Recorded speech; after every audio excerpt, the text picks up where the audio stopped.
you notice any disorder within the area of your mind? Ever run away from a fear? Ever try to suppress any negative emotion or thought? Ever seek to control? Do you live in anxiety or cyclical depression? Do you carry a large burden of stress upon your shoulders? Is your inner nature frequently a battlefield more than a tranquil resting place? Do you enjoy life, meeting every moment freely, or do you feel constrained and weighed down? It may seem ridiculous, this day of all days, to even ask such a question. After all, it's not every life which meets a world such as the one we live within this day. It may seem unreasonable to even question the logic behind anyone questioning if your life this day is a bed of roses. The world can weigh down heavily upon a person's mind, and none more so than the world being led into the direction of apparent insanity.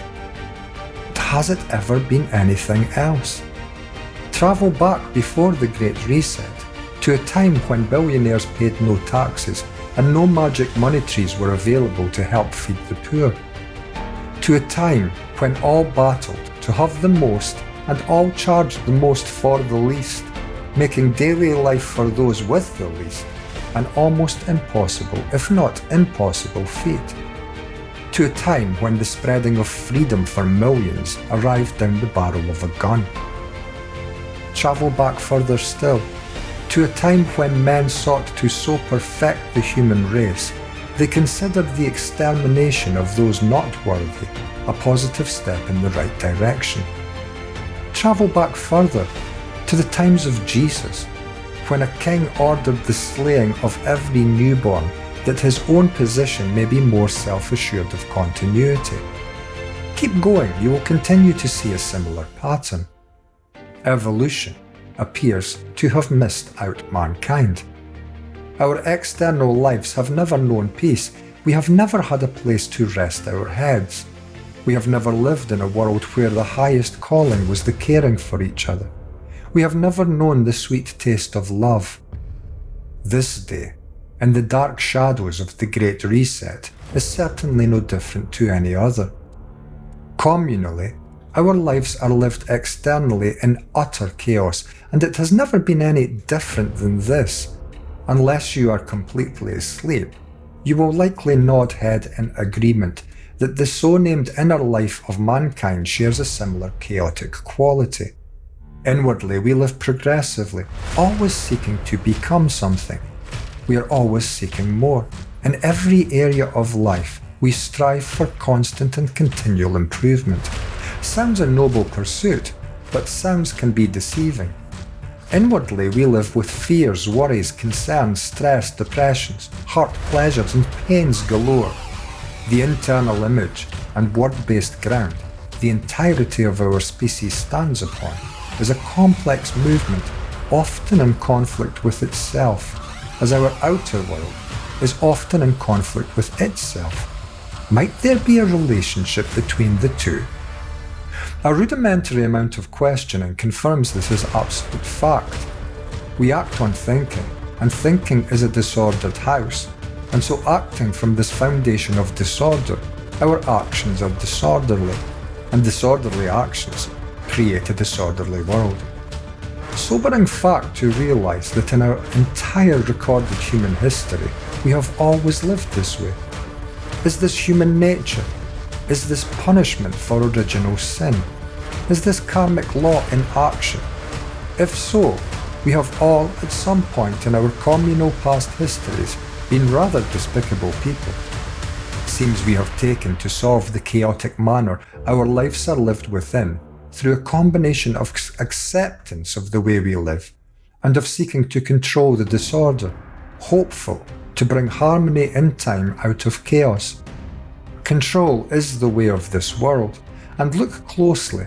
Is there an element of control within the human mind? Control is indicative to a life of comparison, a comparison between what is and what should be.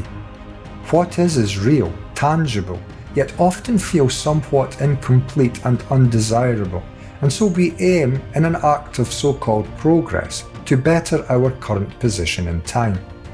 This has led to a rise in technology, and we are now progressing so fast in that area that we may enthusiastically, apparently, look forward to a glorious future of robotic armies and becoming machines ourselves. Technology apparently, at least so it believes, has reached the status of taking over from evolution. From here on in, we will decide how we evolve, at least some of us will, those with most numbers. Another glimpse into the eternally present movement of chaos so continually observable to the lives and worlds of men.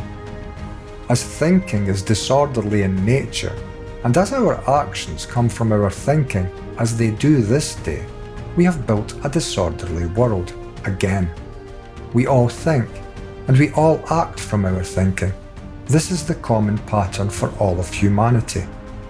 What differs between us is what we think. Thought arises from memory. Memory is found within stored knowledge from past experiences and education. We are not educated the same, and none of us has the same past experiences. The mind of every human being is identical in structural nature, identical in mode of operation. What differs is the arising content, arising from differing education and past life experiences. This is what brings us to conflict. We act from our inner knowledge, and we have been conditioned in life to expand upon that knowledge, and to seek security by becoming something into a conceptual future. As this future is led into by the thoughts arising from memories, stored in knowledge from past experiences, our future becomes a modified continuity of our past.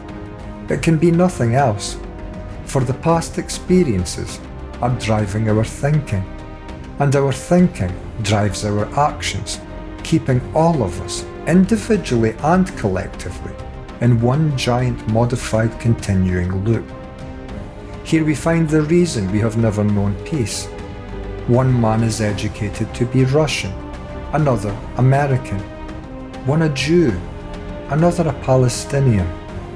These educated identities are hundreds and even thousands of years old, handed down father to son, mother to daughter, in a long line of continuity of divisions among men, guaranteeing our world can never know peace. And when our outer existence is one of continual conflict and suffering, our inner existence becomes of a similar nature. For our inner existence stands on the ground of memories, and these memories hold only recorded experiences from our past. We have all accepted this, it seems.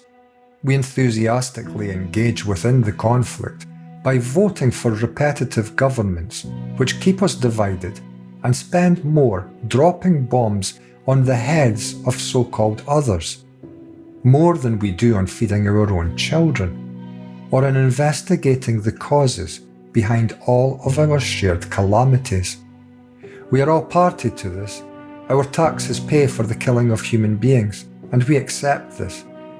We come to protest only when the bombs begin to fall in our own backyards. We are inept to act to change this situation, and so we suffer under oppressive authority over and over again, each one assuring their system of ordering will lead to the communal good utopia we all so long to meet.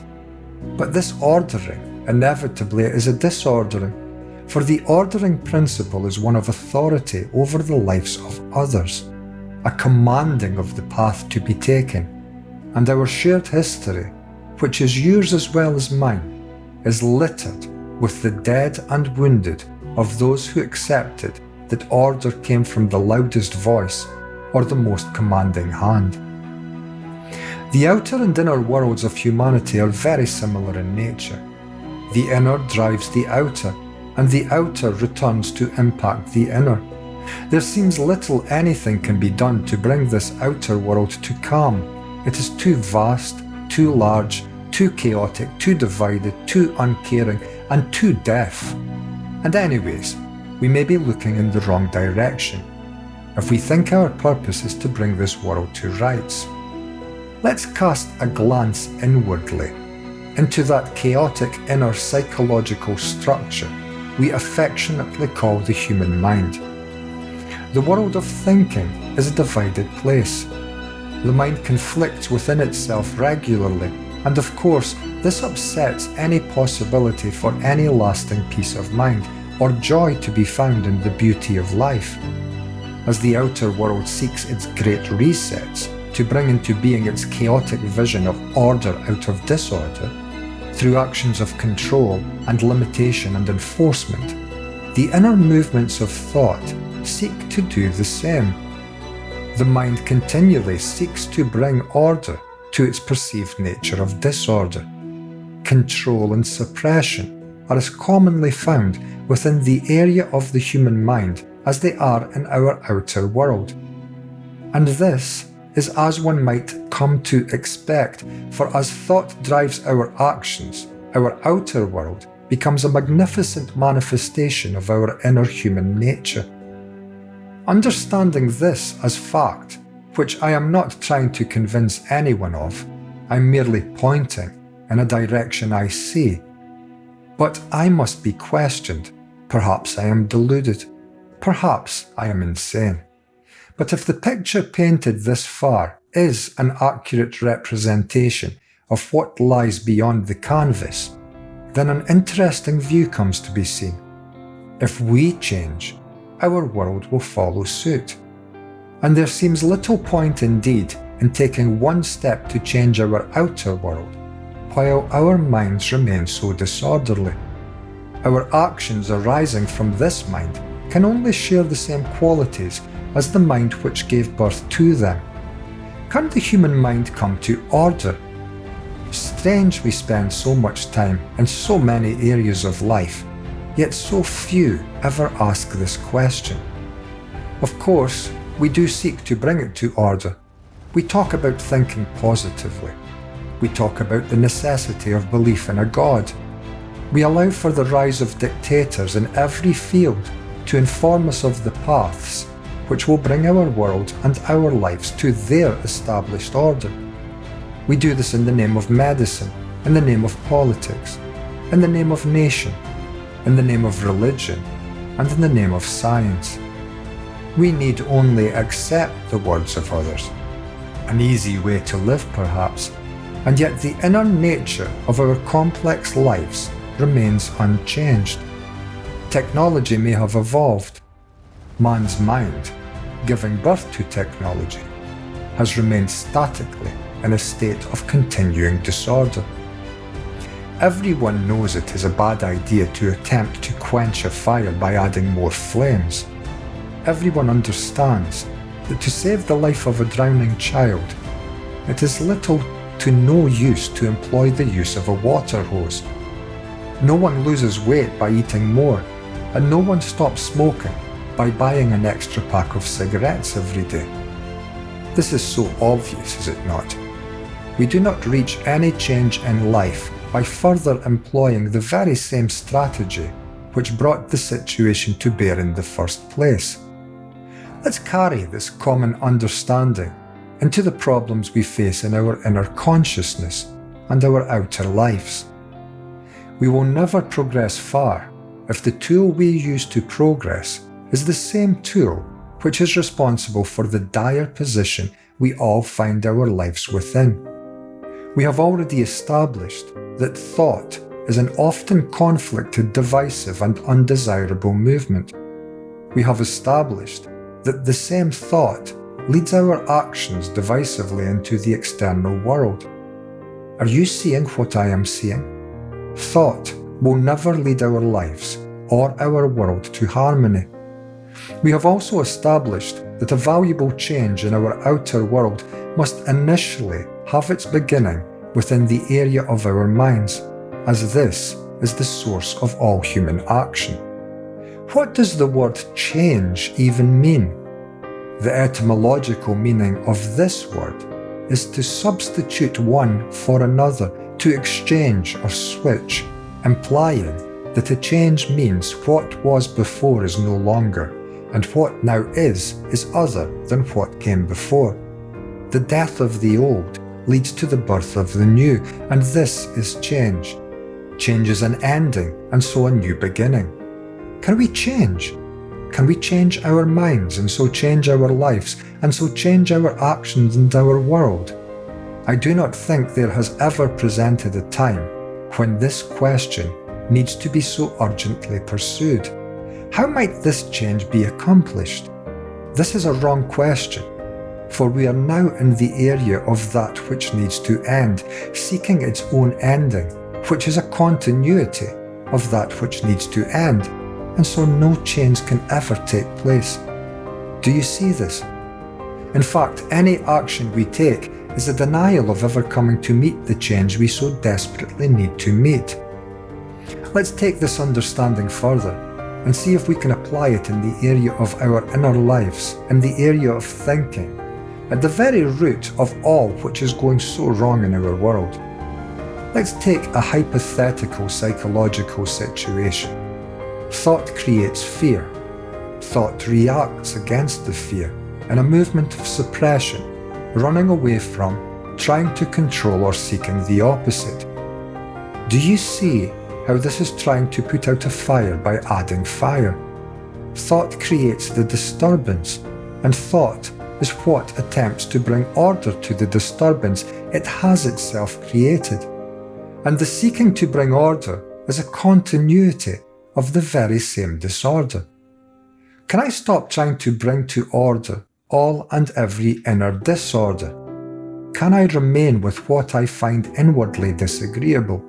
Can I watch fear, depression, anxiety, the repetitive demand for pleasure, desires, inner hatred, violence, guilt, jealousy, loneliness? Can I look at whatever presents without any movement ever seeking to order or bring to change the emotions, images, or words which arise within? If I can do this, I am seeing the nature of disorder clearly, am I not? I am seeing in a manner not possible to, when I am so zealously engaged in attempting to bring order to what I previously perceived as disorder. I am free to look, perhaps for the first time in my life, to look at my inner nature as it actually is without seeking to change it. Such freedom is the awakening of perception of all inward movements, of the root inward activities which drives every outer activity. I am seeing the mind of humanity as it is, without the contradictory movement seeking as I wish it to be. I am seeing the true nature of the mind. Inevitably, if pursued, one comes to see that this inner nature one so sought to change was identical in nature to that which sought to change it. When this is seen, the mind ceases to attempt the impossible, ceases to live in division.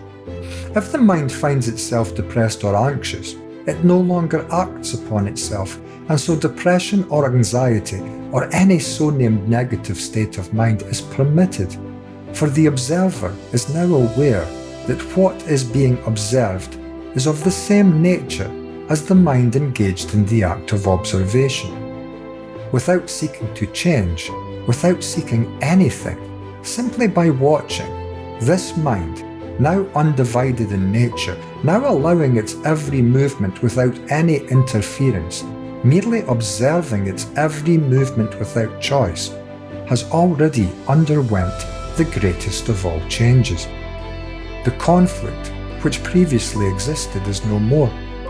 Dark clouds may still come and go, depressions may still come and go, anxiety may still come and go, but these clouds of inner passing feelings no longer hold the menace they once did. They no longer need bring a storm into your inner life. You may come to find, in fact, they add variety to your ever-changing sky. And when and if you have come to meet your inner life in such magnificent freedom, meet the world from the same, act in freedom, not seeking to change a thing. Life, now clearly seen as it is, no longer as you wish it to be, shall come to guide your way.